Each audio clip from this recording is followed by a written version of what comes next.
Scorpio New Moon is highlighting an area of your life where you have gone through a death and rebirth portal, a massive transformation beginning in 2008.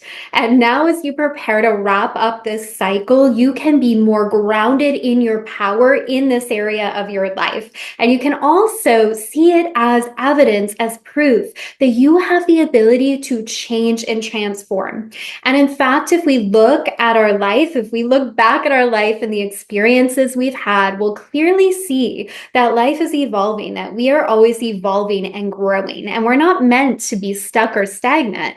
And being fully embodied in our power as conscious creators is where we can influence that energy, where we enter this co-creative dance with our higher self and spirit team. So we're going to dive deeper into this today. I'm going to share with you why a 16-year cycle is coming to an end with this new moon, how to find that in your birth chart, and the other incredible themes that are emerging in this lunar energy. So if you are new here, a warm welcome. We've had many new subscribers jump in lately, so I would love if you could say hi below so I can welcome you into this space and even share with me your sun sign so I can get to know you a little better. Or if you know your big three, the sun, moon, rising, even better. Share below if you're called to. If you've been on this journey with me a while, you know I love to hear from you as well. So feel free to share your big three below. And I love to hear how you are experiencing these energies, what's been unfolding for you. So with that being said, let us dive right in because this new moon is very dynamic. As you'll see, there's a lot happening in this new moon chart. So we have the new moon in Scorpio at 9 degrees. The sun and moon, when they are exactly conjunct, forms a new moon. And leading up to a new moon is a really good time to go inward and do some reflection work. What is flowing really well in your life? What would you like to see change? And especially with the depth of insight this Scorpio energy is providing, you can really take a closer look on what you desire to transform in your life at this time. And the new moon itself is also the time where we set intentions. It's a new beginning, it's a new chapter, and intention setting is so powerful because we live in a world of infinite possibility and pure potential. So when we set an intention, we help to direct and focus that energy. This is where we influence the energy, the direction that it is going. And it's not just manifesting through our thoughts alone. More than anything, it's the energy and frequency that we are embodied in that is determining what we are creating. So new moons are a time for intention setting and that internal focus. Now, understanding the Scorpio archetype is also key this new moon, since of course it's highlighted. We have the sun, moon. We also have Mercury in the sign of Scorpio. So Scorpio is a fixed water sign. And out of all the water signs, I always see Scorpio as being more fiery, which makes sense since the original ruler of Scorpio was Mars, which tends to be a very fiery energy. But we also see with Scorpio this element of depth. I call Scorpio the detective of the zodiac, able to dive beyond the surface, see beyond the masks people wear to really get to like the heart of the matter, to get to the truth.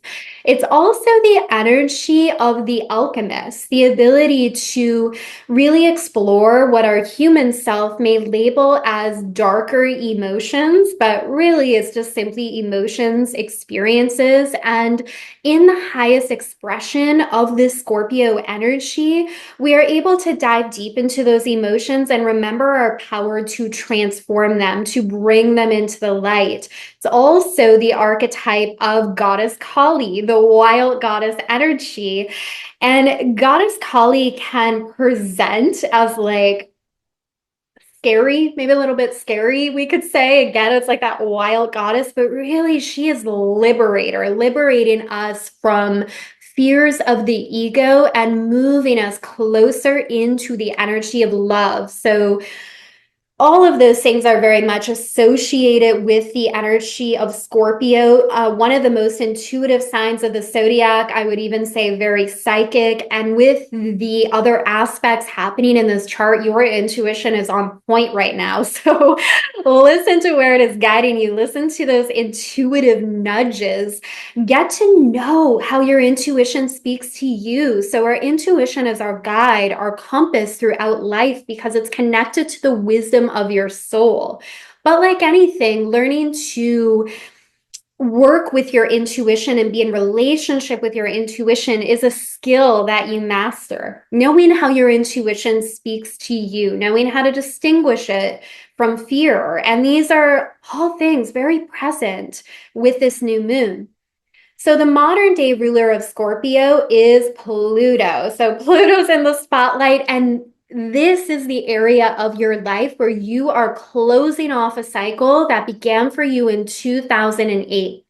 So, what you want to do to know where this is happening for you is locate where Capricorn is in your birth chart. You may or may not have planets there.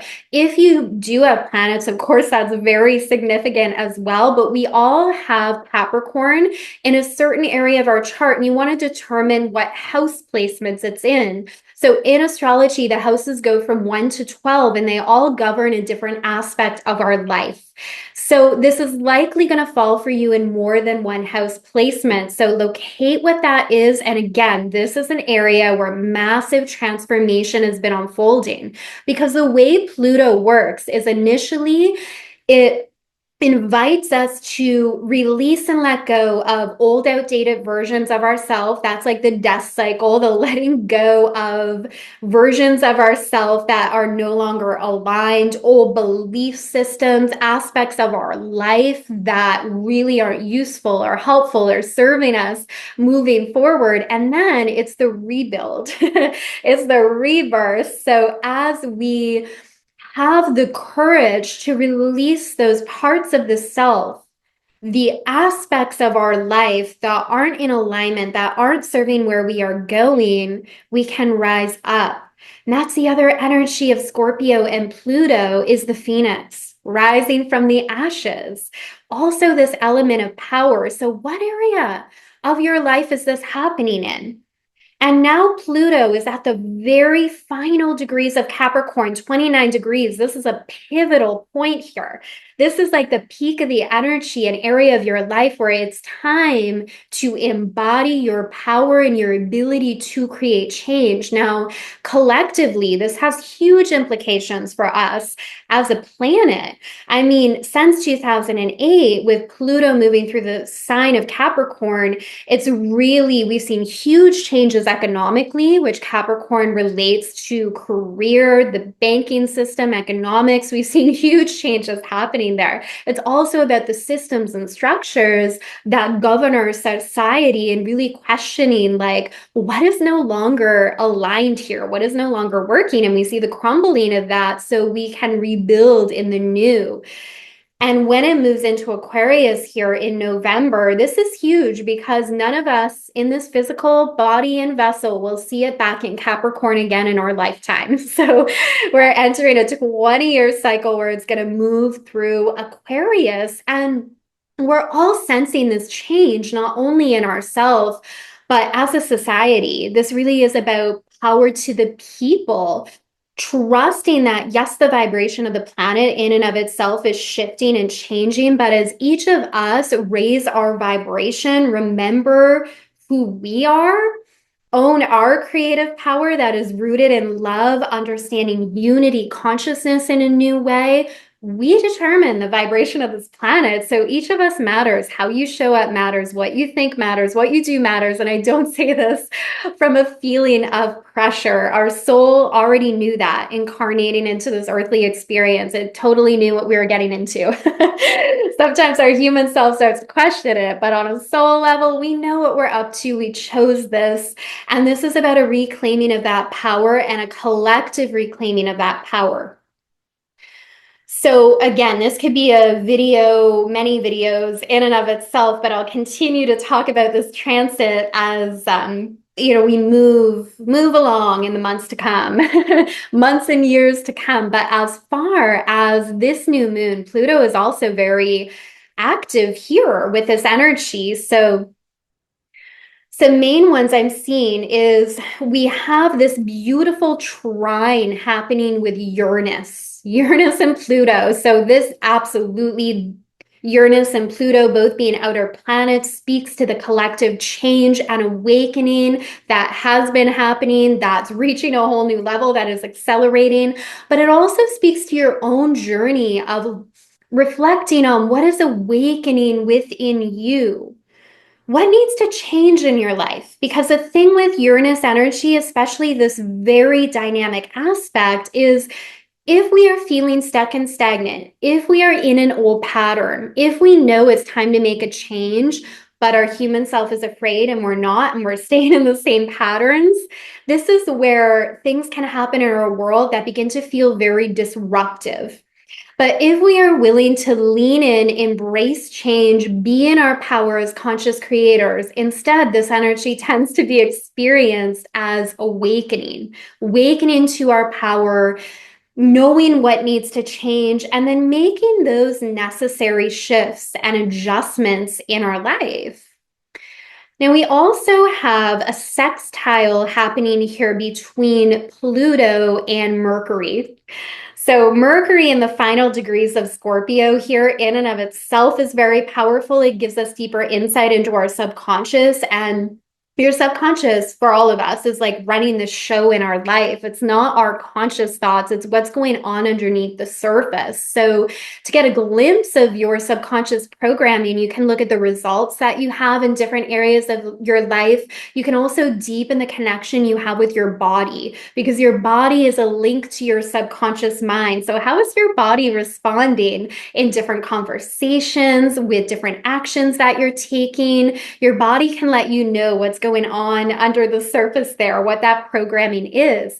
And this aspect between Mercury and Pluto, the sextile, which is a harmonious aspect, can really suggest change in this area, and also like an acknowledgement of if you've been doing this inner work. I know if you're here, you are somebody who's devoted to personal growth, to healing, to creating a big impact on the planet. So this can be celebrating as well how far you've come in your ability to let go of belief systems that don't serve you, to let go of programming from the collective that doesn't serve you, thoughts that aren't aligned with who you really are. A lot of energy happening here. So in and of itself, Scorpio is like quite a private energy. So there could be this call to retreat, to really go within, to like sort through what's happening internally. But this energy is at the same time quite dynamic in the aspects that are being made between the planets. And this is where we need to know ourselves. So for some of you, I would say move your body.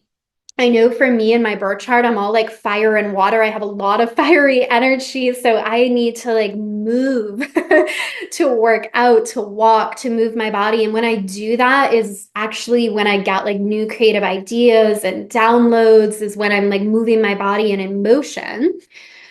For others, it may be taking that time in quietness and stillness to really see what's coming up. With Scorpio, again, there's that element of depth, really going beyond the surface to what is beneath it. A message I'm hearing from the Akashic records here is to really become curious as well. There's a curiosity with the Scorpio energy of asking questions to get to the truth, to dive deeper than just what we're being told or what we understand on the surface, like to go beyond that.